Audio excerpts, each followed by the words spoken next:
Hey guys, how much of this do you need for you to get this? This for this. What is the ratio? This has been the topic of the conversation for this week. And it's not the first time. And I thought I want to come back to that. Up until very recently, so we had 750 naira to the dollar. But you probably have heard about it. So the naira has been falling. Some say 340. Now you need about 1500 to the dollar. What has really happened there? This is what I want to talk to you about. And that is a story that concerns a lot of people that I know. Tunde reached out to me recently. It was on Friday. And he called me and said, Tony, you probably have heard about the Naira actually falling down, free falling. So what should I do? And I had to have a very good conversation with my friend Tunde and to give him, first of all, my opinion about the current crisis that could also be an opportunity, how you can turn it into an opportunity, and also explain what could go wrong or right. Yeah. And we had a discussion. But thanks to the conversation that I had with Tunde, that I thought, okay, maybe this is a topic that I want to discuss with you. And this is why I am here today. I want to discuss about the Naira devaluation. Is it boom? Is it bust? This is something I want to find out with you.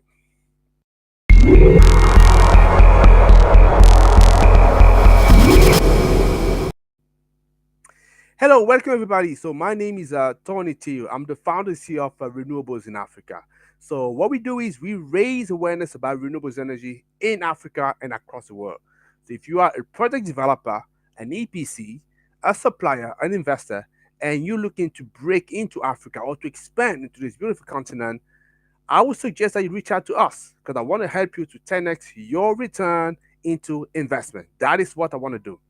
Now, let me come back to the story of today, right? So, the devaluation of the naira, and I'm sure many of you would have heard about it. And by the way, before I go on and sort of explain and give you my opinion of the whole situation, so I'll be kind of very interested to find out what is your opinion about it. So, what do you think we should be doing, and what is the cause of the situation? I'll be very interested to find out. So, coming back in what we say, so what I'd like to do, first of all, is to come back a little bit into the reason to understand, first of all, why is the naira being devalued? Because we can have this important conversation, important topic, if you don't really understand, obviously, what is the source? What is the cause of this challenge, of this problem? And once we have the understandings, what is causing that, we want to look at what are the impacts, what are the consequences, but also what are the opportunity. Yes, for any crisis, there is an opportunity. And I'm saying, up until now, there's also an opportunity in this crisis. Where are they? This is what I like to find out. But first of all, I like to come back to why is the naira being devalued? First of all, let me just say that I'm not an economist, right? So I'm sure it won't surprise any of you. I'm not an economist. However, I'm very keen to share with you my opinion of why the naira is being devalued. And the best way for me to do that, the short way to do that, so I've been looking for, let's say, let's say, detailed video, short detailed video to give you a short explanation of what it is. And I found this video that I'm going to share with you on YouTube. So I don't know if this guy is an expert, but I like the way you explain that. And I think that's probably the best way I want you to understand it. So let me share that with you and I'll come back to you after that. It's a short video, about a minute or two, and you can come back and we can discuss about why is the naira being devalued and what are the impact and consequences. So one second.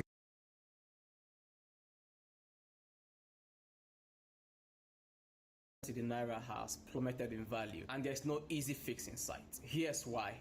A huge part of the problem is the confusion caused by having multiple exchange rates. Nigeria is an oil producer, but plunged prices of crude in 2014 caused an economic squeeze. Rather than devalue the naira, Nigeria's central bank implemented a new exchange rate system for government transactions that was pegged to the dollar and a weaker market-determined rate for investors and exporters. The thinking was that the new system would encourage liquidity and improve dollar flows, but it failed to deliver. Now, pent-up demand for dollars led to the emergence of a black market that valued the naira at less than the official rate. All of this made it hard for businesses to plan and budget and give rise to widespread currency speculation. The IMF and the World Bank both demanded that things had to change. In June, the central bank announced that the naira would trade freely until they found in, but the gap between the official rate and the black markets continued to expand. Now, this week, the central bank effectively allowed another devaluation after changes in how the official rate is set. The shift delivered a 31% drop in the naira against the dollar, bringing it closer to where the currency trades in the unofficial market. Okay, that sort of give us an idea about the Naira. So 1 second, as you can see, so we can now see the live. So let me just go back. So now, I think the video has explained to us why the Naira has been devalued, and it's a brilliant explanation. You can definitely feel free to go and look it up for yourselves. How do you find that? Just go on YouTube, you look at why is Naira being devalued or going down. I'm sure you should be able to browse and find that conversation, right? So definitely the drop in Naira, so he gave us an explanation of where it's coming from. That's more a recent explanation. But it's fair to say that the devaluation is often due to multiple factors. It comes from economic factors like inflations. Definitely, the sort of inflationary pressure that is coming into the industry. You have trade imbalances because you need to know that, like many African countries, so Nigeria is selling crude oil. No, obviously, raw material, and the main raw material for Nigeria is the crude oil. I know about 60 or 70% of revenue from the government, I believe, is coming from the crude oil. So that means they actually expose into the imbalances that the market will have, right? So definitely that's one of the issues, I believe. And also the external debt, like in many countries, obviously, there's a lot of debt in dollar. And if you have to obviously settle your payment in dollar, it means that obviously you squeeze a little bit the liquidity of the dollar, the availability of dollar for the local market. That actually can cause some of the issue here. So definitely Nigeria relies on oil experts. They're vulnerable, as I say, to the fluctuation, and historically that has contributed to these challenges. But Nigeria is not obviously facing the first devaluation, just like many other countries don't suffer the first devaluation. I too, as well, in my own country where I grew up, in Cameroon, we had a major devaluation that was 1990s, and I can tell you that was so painful. I can still remember vividly, how it was. My parents, they went up, earning their wages, their salary, the next day drop in half. Could you imagine what it represents for a family? That's significant, right? That's significant. And that's what we're talking about here. 'Cause I know sometimes when in an office, easy for you, in a stroke of a pen, decide, okay, there's gonna be devalue, but what it means for people on the ground, it's terrible. Yeah, that is the one thing that I wanted to understand that. So Nigeria has faced many devaluation in the past, and I think the naira actually was actually put in circulation around in the 70s, put it that way. And at that time, you had 70 naira to the dollar, right? So look at where we are right now, whereby obviously we now, like say, 1400 to the dollar and sometimes more, right? So this is actually what we talking about. So learning from history, those devaluations, it's a signal for economic challenges that require some strategic responses. Yeah. And this is why I wanted to look at that. And I specifically as well wanted to take a look at what could be the impact for our sector. What sector I'm talking about? Talk about renewables energy, isn't it? Right. So if you actually following renewables in Africa, you will know that is actually what I'm talking about here. So what could be the impact of of this crisis, devaluation, so into the economy, so at large. So what you can expect to see, it's strong inflationary pressure. You know, devaluation typically it leads to higher import costs, and guess what? We are very much exposed into the sector because a lot of the equipment that we need for for our project coming from abroad, right? They're coming from Asia, most of the time, some for Europe or even maybe East Africa. So if you are in Nigeria, you have to import it. Guess what?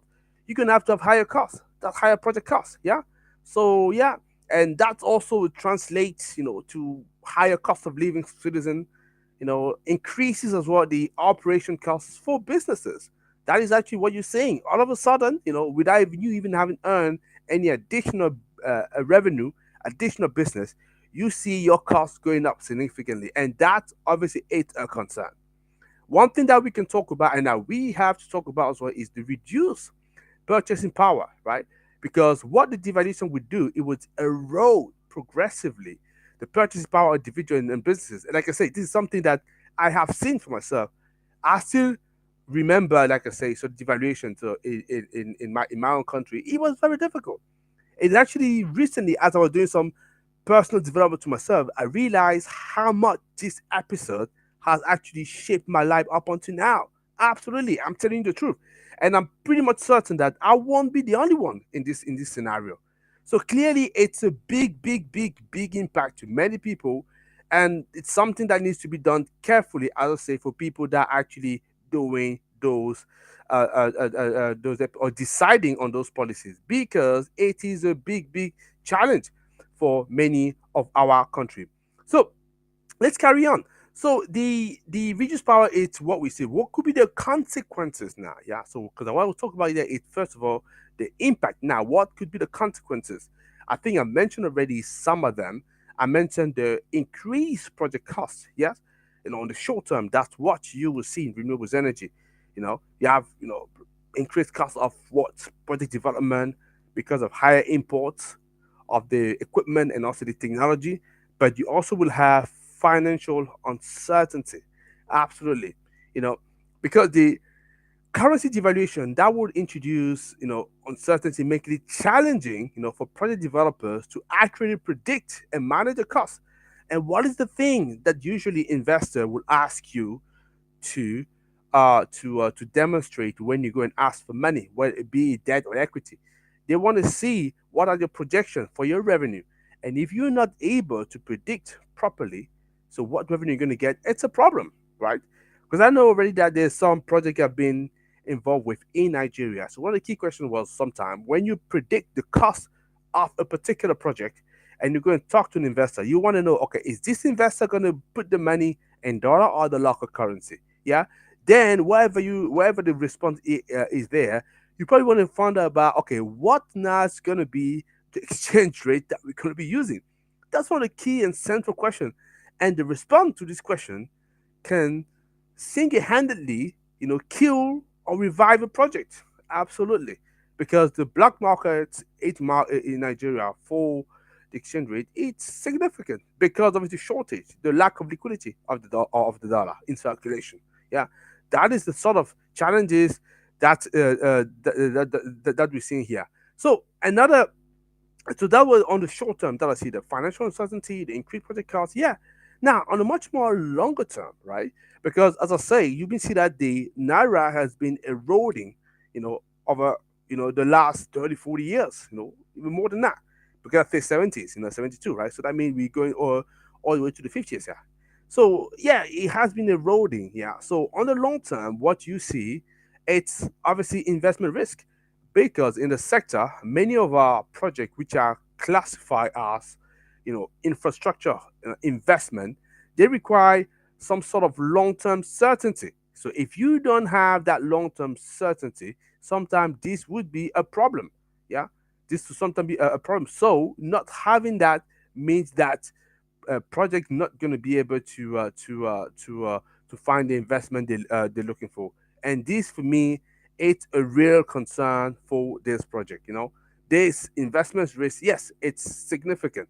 So I also want to talk about the viability of the project. Yeah, because long-term devaluation impact on the overall viability, in the sense that it slow down the growth of the sector. No?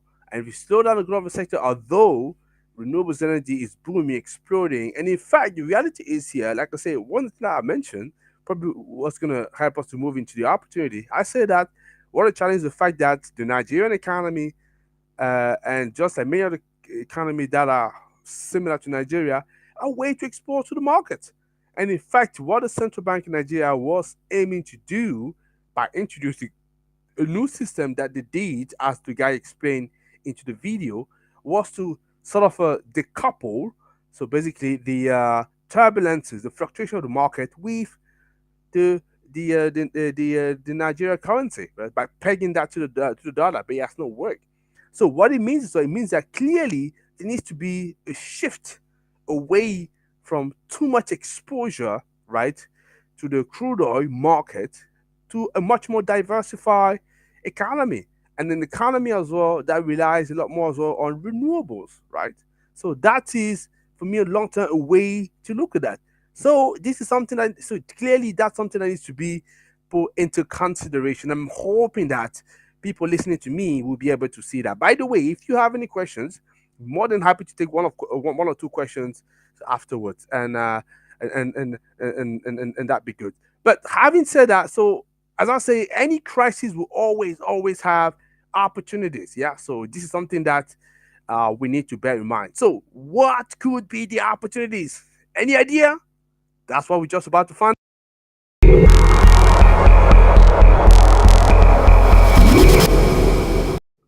Okay. Welcome back again. So I'm Tony Tio from Renewables in Africa, and what we do, we raise awareness about renewables energy in Africa and across the world. And we're talking about the devaluation of the Nigerian economy, the Naira, and want to find out whether it's an opportunity or a challenge. Yeah, I talked about the impact, the consequences for this currency. Now let's have a look at what could be the opportunity. Because guess what? There are opportunities, absolutely.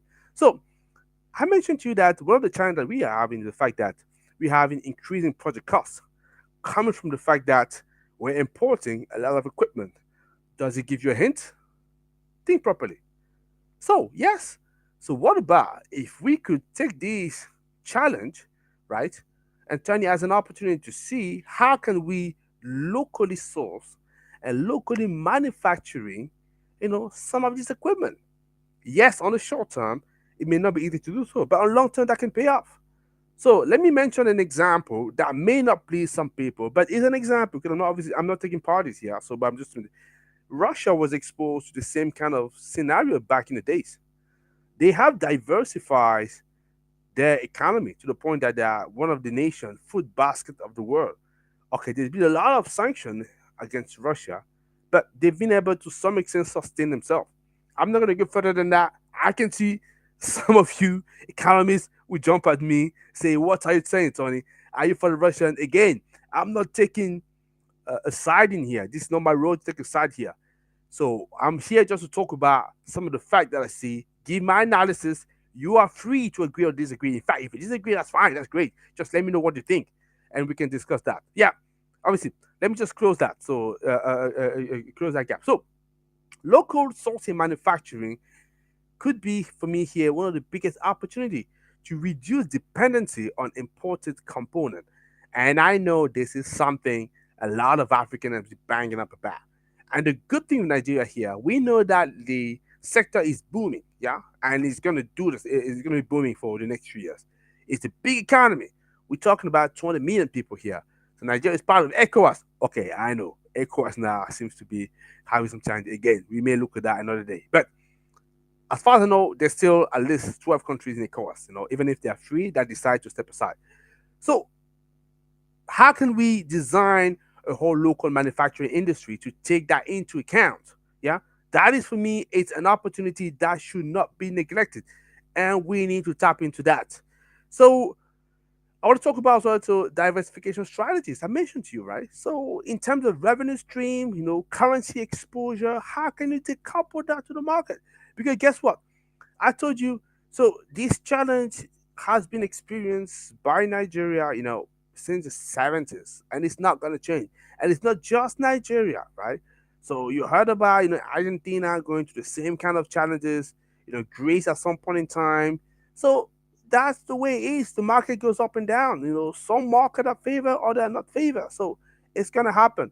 The question is, how can you diversify your economy to make sure that you can sustain, you know, those challenges and for you to be able to move forward and for the sector, for your clean energy sector, renewable energy sector, to not just die. That's one thing you want to do. And how can you help your businesses navigate those economic uncertainties? Probably also want to have some government support program, especially from a social aspect, because let's be honest, people are going to go through a tough time. People are already going through a tough time at the moment because we have the pandemic.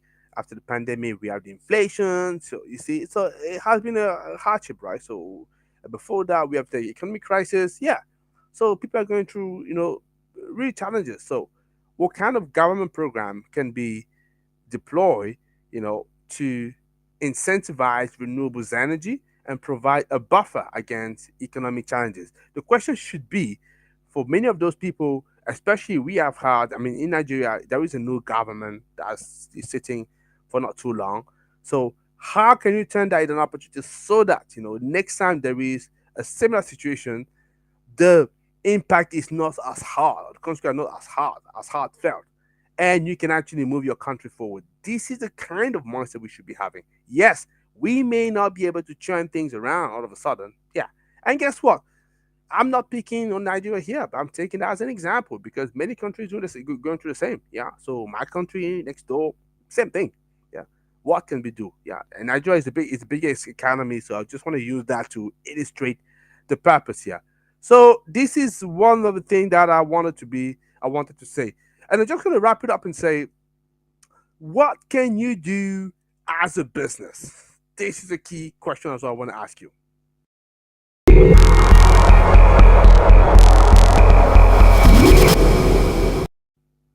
Because that's what Tunde asked me. Tunde asked me, so, Tony, what should I do? So I would tell you what I said to Tunde. Focus on two things if I were you. Because you can't control the market. It's out of your control, out of your boundary. You can't. But what you can do, you can look at what is within my boundaries, my control. What could I do? It's only two things. That's it. Sales and marketing. That's what you want to do. How can you make sure that you don't say a small business, a small economy? Because when we're going through challenges like that, I know everybody suffers struggle, but people are most likely to sustain it are the big guys because they're big enough. They have assets that can allow them, to withstand those challenges. The question for you, how can you become one of them in the near future? Sales and marketing, you start there, especially marketing. And if you're talking about marketing, it's all about making sure that people know that you are around. People know that you are around. You can deliver products and services. Do you know whether what you do, whatever product or service that you're selling, do you know whether your customer know you? It doesn't matter if you know your ideal customer. It doesn't matter. Your ideal customer should know you and they should come to you. If that's not the case, the question is why? Don't think that because you have a brilliant service, a brilliant product, they will come rushing at you just because you're selling something that is sustainable, good for the planet. They don't care less. They couldn't care less. You have to go towards them and you have to make sure that you demonstrate to them that you are around and you can service them. So you start there. That's what I say to Tunde. Focus on sales and marketing. Make sure the people are aware of your product in the market. How are you raising awareness about your product or service? If you are interested to find out more about that and to see how you can 10x, seriously, 10x your revenue, you know, just make sure that you reach out. And how can you do that without at the same time as 10xing the cost of your marketing? Yes, I can tell you there is a way you can decouple that. So if you want to find out more, definitely reach out to me. So I'd be delighted to respond to you. So yes, the Nigerian economy is going through a tough time. But as I say, if one lesson I can learn here, so the economy, the country is resilient, right? Like I say, it's not the first time. It started at $17, 17 naira to the dollar. So now almost 1500 to the dollar. But the country is still around. The country is still fighting, and I'm sure they're gonna go through that. But the people gonna survive are the big guys. So you want to make sure that you're one of the big guys. So that's all I had to say for today for this conversation. Hopefully you have enjoyed it. So I'm Tony to you from Renewables in Africa, and it's a pleasure for me talking to you. And I see you tomorrow for one day, one concept idea. Guys, it was a pleasure. Take care. Bye bye.